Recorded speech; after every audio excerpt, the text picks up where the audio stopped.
America আর জার্মানিতে একে একে ধ্বংস করে ফেলা হচ্ছে বিশাল পারমাণবিক বিদ্যুৎ কেন্দ্রের কুলিং টাওয়ারগুলো।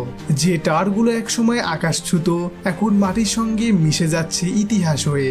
কিন্তু কেন? চলো দেখে নেই জানতে চাইয়ের এই পর্বতে।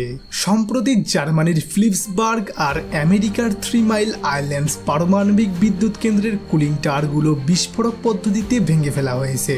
মাত্র কয়েক সেকেন্ডের মধ্যে ধসে পড়েছে 200 মিটারের উঁচু এই কংক্রিটের টাওয়ারগুলো, যা দৃশ্য ছিল সত্যি অবিশ্বাস্য। কিন্তু কারণ একটাই, নিরাপত্তা আর ভবিষ্যতের শক্তি পরিবর্তন। জার্মানি 2023 সালে তার শেষ পারমাণবিক বিদ্যুৎ কেন্দ্র বন্ধ করেছে।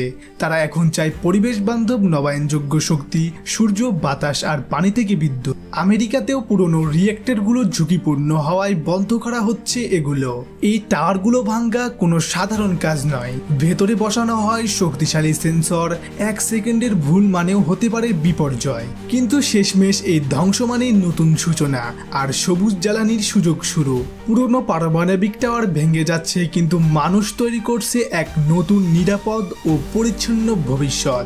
এমন আরো অজানা তথ্য জানতে আমাদের জানতে চাই এই চ্যানেলটি সাবস্ক্রাইব করুন এবং ভিডিওটি ভালো লাগলে লাইক করে আপনার বন্ধুর কাছে এই ভিডিওটি শেয়ার করে দেন।